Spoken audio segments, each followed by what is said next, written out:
이번 강의에서는 변동환율제에 대해 자세히 살펴보겠습니다. 우리는 변동환율제도 하의 환율이 어떻게 외환시장의 통화수급 변동에 의해 결정되는지에 대해 논의하겠습니다. 지난 강의에서는 환율이 무엇인지 정의하고 유럽 내의 달러 시장과 미국 내의 유로 시장을 살펴보면서 외환시장을 소개했습니다. 이번 강의에서는 상대통화로 표시한 어느 한 나라의 통화가치를 결정하는 요인에 대해 논의합니다. 환율의 결정 요인을 기억하기 쉽도록 머리 글자를 따서 줄임말을 만들었습니다. 팁 C입니다. 각각의 문자는 환율을 결정하는 요소 중 하나를 나타냅니다. 우선 T로 시작합니다. T는 국내외 소비자의 취향과 선호도를 나타냅니다. 이것은 아주 간단합니다. 유럽에 있는 미국 달러 시장에서 우리는 유럽 소비자의 취향이 미국산 재화 쪽으로 옮겨가는 예를 들어볼 수 있습니다. 유럽인들이 미국 재화를 더 많이 즐겨 소비하기 시작한다면, 예를 들어 미국 자동차가 유럽에서 더 유행하게 된다면 달러에 대한 수요가 증가할 수 있습니다. 반면에 유럽의 취향과 선호도가 미국산 재화로부터 멀어지면 달러에 대한 수요가 감소할 수 있습니다. 유럽인의 취향과 선호도 변화로 인해 달러 수요가 감소한다면 우리 그래프에서 이런 모습일 겁니다. 미국산 수입에 대한 수요가 줄고 있기 때문에 유럽인의 달러 수요가 감소하는 걸 볼 수 있습니다. 이에 따라 달러의 가치가 2R1로 하락합니다. 미국에서는 유럽인들이 미국 재화에 대한 수요가 줄어들면서 미국으로 유입되는 유로 공급이 감소하는 게 보입니다. 유로화 공급이 감소함에 따라 유로화는 더욱 희소해지고 미국 시장에서 유로화의 가치는 2R1까지 상승하게 됩니다. 소비자가 주요한 통화 수요자이므로 소비자의 취향과 선호도가 바뀌면 소비자의 외환 수요도 달라질 수 있습니다. I는 환율의 두 번째 결정 요인으로 상대적 금리를 말합니다.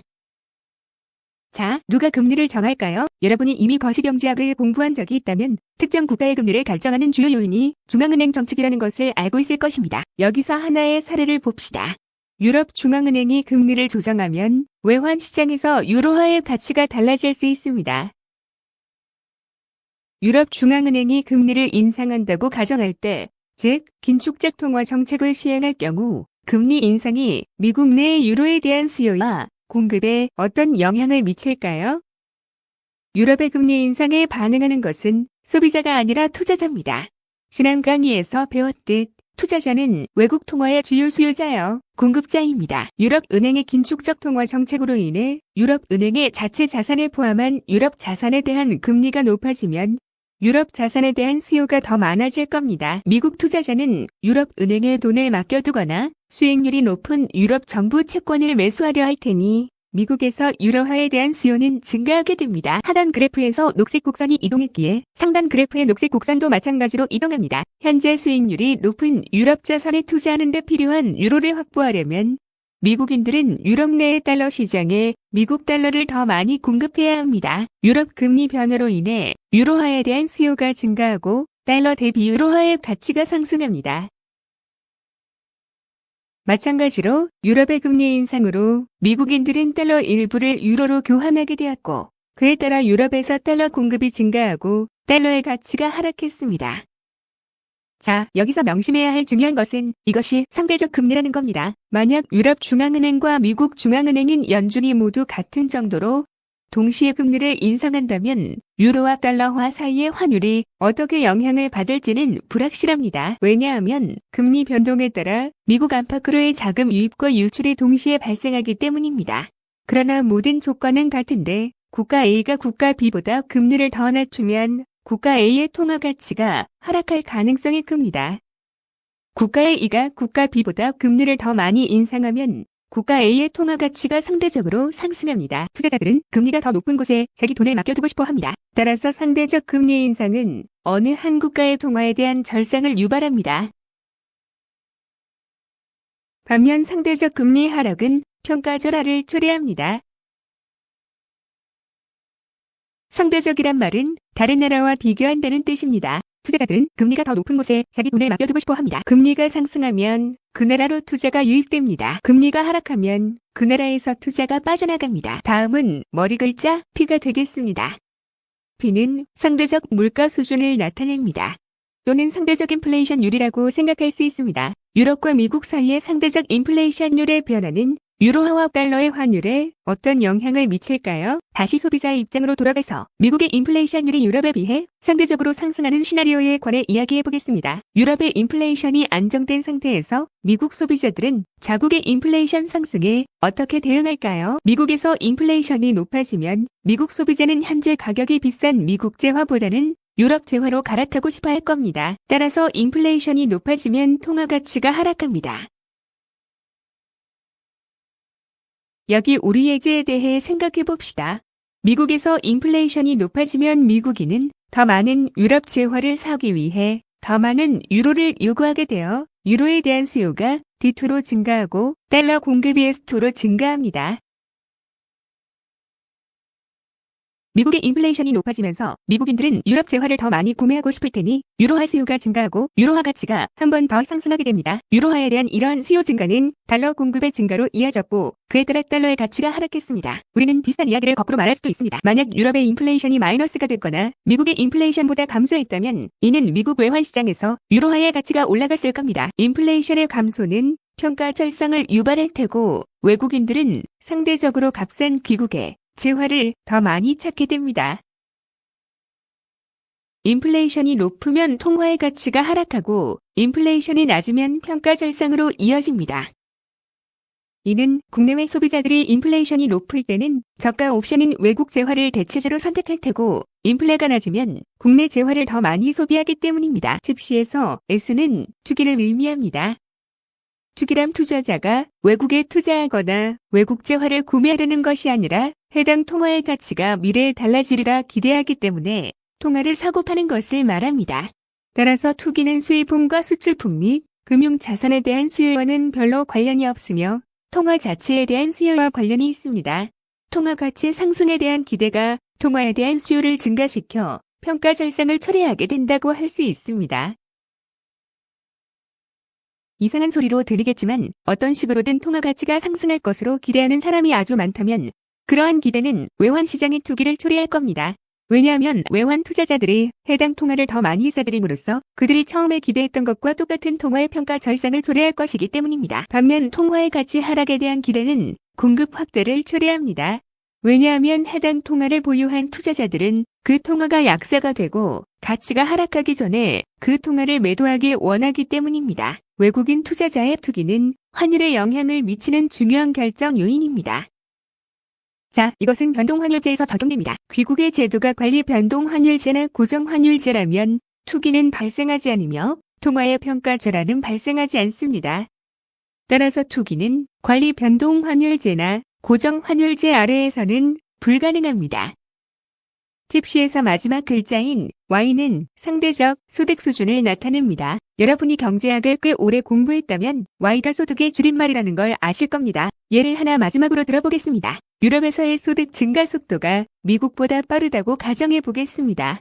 유럽 경제가 미국 경제를 앞지르면서 현재 유럽인이 수입품 구매를 위해 사용할 수 있는 가처분 소득이 상대적으로 더 많아졌습니다. 유럽인의 소득이 증가함에 따라 유럽인들이 더 많은 미국 수입품을 구매할 테니 유럽에서 달러에 대한 수요가 증가합니다. 이는 미국에서 유로화 공급량이 증가하여 달러 가치는 상승하고 유로화 가치의 하락을 초래할 겁니다. 귀국의 소득이 상대적으로 증가하면 귀국의 통화 가치는 국외에서 하락합니다. 국내 소비자들이 더 많은 수입품을 찾기 때문입니다. 반면에 유럽이 경기 호투에 빠지고 미국 경기는 강세를 유지한다면 유럽인의 미국 수입품에 대한 수요가 감소할 테니 달러 가치가 하락하고 유로화는 절상될 것입니다. 따라서 국내 총생산 증감률로 표현되는 상대적 소득이 감소하면 국내 소비자들의 수입품을 덜 찾게 됨에 따라 국내 통화의 가치는 오를 수밖에 없다고 할 수 있습니다. 이렇게 해서 변동환율의 5가지 주요 결정 요인을 다뤘습니다. 국내외 소비자들의 취향과 선호도, 상대적 금리, 상대적 물가 수준, 투기, 상대적 소득 수준입니다. 이러한 변수 중 하나라도 변경되면 외환 시장에서 통화의 수요와 공급의 변화를 초래하여 해당 통화의 가치가 그와 상응하게 증가하거나 감소할 수 있습니다. 이제 변동환율제의 장단점에 대한 평가로 수업을 마무리 짓겠습니다. 변동 환율 제도의 주요 장점 중 하나는 어느 한 국가와 나머지 세계 간의 상대적 무역 균형이 이루어진다는 겁니다. 말하자면 무역에서 지속적인 적자나 흑자가 발생하지 않는다는 것을 의미합니다. 만약 통화 수요와 공급에 따라 한 나라의 통화 가치의 절상과절하가 허용된다면 그 나라의 수출품에 대한 외국인의 수요가 증가할 때마다 그 나라의 통화는 더 강세를 띠게 될 테고, 이러한 통화 강세로 인해 해당 수출품에 대한 해외 수요가 감소하게 되면서 무역 수지는 다시 양으로 돌아갈 겁니다. 반면 어느 한 나라의 수출품에 대한 수요가 감소하여 그 나라 무역 수지가 마이너스가 되면 그 나라 통화 가치는 절하될 테니 그 나라의 재화는 다시 외국에서 인기를 끌게 되면서 무역 수지는 다시 양으로 복귀하게 됩니다. 변동 환율 제도의 또 다른 장점은 중앙은행이 자체 통화 정책을 활용해 국내 경제의 목표에 집중할 수 있다는 겁니다. 이를 이해하기 위해 여러분이 반드시 숙지해야 할 내용은, 관리 환율 제도 하에 중앙은행은 반드시 외환시장에서 자국의 통화 가치를 안정시키기 위해 금리를 사용해야지 국내 총수요, 즉 내수를 해결하기 위해 금리를 사용하면 안 된다는 겁니다. 그러나 변동 환율제 하의 중앙은행은 환율이 아닌 국내 총수요, 즉 내수 관리를 위해 금리 조정 카드를 예비할 수 있습니다. 다음 수업에서 다루겠지만 관리 변동 환율제 하의 중앙은행은 외국 통화의 유입과 유출을 통제하기 위해 금리를 자주 조정해야 합니다. 이와 대조적으로 변동 환율 시스템 하의 중앙은행은 주로 국내 경제의 내수 관리를 위해 통화 정책을 자유롭게 사용할 수 있습니다. 이것이 변동 환율제의 두 가지 주요 장점입니다. 그렇다고 해서 이 시스템에 결점이 없다는 것을 의미하지는 않습니다. 변동 환율제의 두 가지 단점은 국제 투자자 사이 존재하는 불확실성과 수입 인플레이션입니다. 예를 들어 개발도상국이 인프라나 제조 부문의 외국인 투자를 유치하려고 할 경우 환율의 급격한 변동으로 인해 국제 투자자들 사이에 향후 투자 수익에 대한 불확실성이 발생할 수 있습니다. 앞으로 통화 가치가 떨어질지 올라갈지 불확실한 상황에서 투자자들은 개발도상국에 투자하는 것을 주저할 수 있습니다. 저개발 국가들이 미국 달러나 유로와 같은 주요 통화에 맞춰 환율을 관리하는 것을 종종 보게 되는 이유가 여기에 있습니다. 그들은 미국 또는 유럽으로부터의 투자를 국내 경제로 유치하기 위해 그렇게 합니다. 변동 환율은 관리 변동 환율보다 변동성이 큰 경향이 있습니다. 국제 투자자들 사이에서 변동성은 분명히 바람직하지 않습니다. 변동 환율 제도의 두 번째 단점은 환율 하락으로 인해 수입 인플레이션이 발생할 가능성이 있다는 것입니다. 수입 인플레이션은 통화 가치가 무역 상대국의 통화 가치에 비해 예기치 않게 하락할 때 발생합니다. 이런 경우 모든 수입 원재료, 제조품, 서비스 및 기술은 더 비싸지고 통화 약세로 인해 국내 인플레이션 상승을 초래할 겁니다. 따라서 어느 한 국가가 수입 재화나 수입 기술에 의존할 경우 급작스러운 환율 변화에 따라 국내 물가가 들썩일 수 있습니다.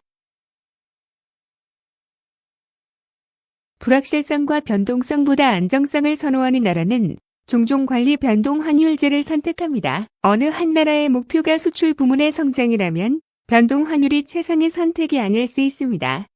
관리 변동 환율제 또는 고정 환율제를 통해 인위적으로 환율 약세를 유지하는 것이 분명 국내 수출 기업에 도움이 될 수 있습니다. 반면 변동 환율제 하에서는 그 국가의 수출품 수요가 증가함에 따라 통화가 강세를 띠게 될 테니 통화 절상으로 인해 수출 부문의 성장이 제한될 수 있습니다. 자, 이번 수업에서 살펴본 내용을 복습해 보겠습니다. 나는 여러분이 환율의 결정 요인을 기억하는 데 도움이 되도록 머리 글자 줄임말을 알려드렸습니다. 팁C는 취향과 선호도, 상대적 금리, 상대적 물가 수준, 투기 및 상대적 소득 수준을 나타냅니다. 변동 환율 제도 하에서 이러한 변수 중 하나라도 달라지면 어느 한 국가의 통화가 절상되거나 절하하는 원인이 될 수 있습니다. 우리는 또한 변동 환율제의 두 가지 장점과 두 가지 단점을 구분하여 평가했습니다. 변동 환율 제도 하에서는 지속적인 적자나 흑자가 발생하지 않고 상대적인 균형 무역을 유지하는 경향이 있습니다. 이러한 무역 균형이 가능한 이유는 통화 가치 변동에 따라 수출품과 수입품 수요가 달라지기 때문입니다. 또한 중앙은행은 통화 정책을 이용하여 환율을 관리하기보다는 국내 총수요, 즉 내수를 관리할 수 있습니다. 단점은 변동 환율제에 수반되는 불확실성과 변동성이 있습니다. 다음 수업에서는 관리 변동 환율제에 관해 이야기합니다. 한 국가가 자국 통화의 가치를 어떻게 관리할지를 다루며 아울러 관리 변동 환율제의 장단점을 논의합니다.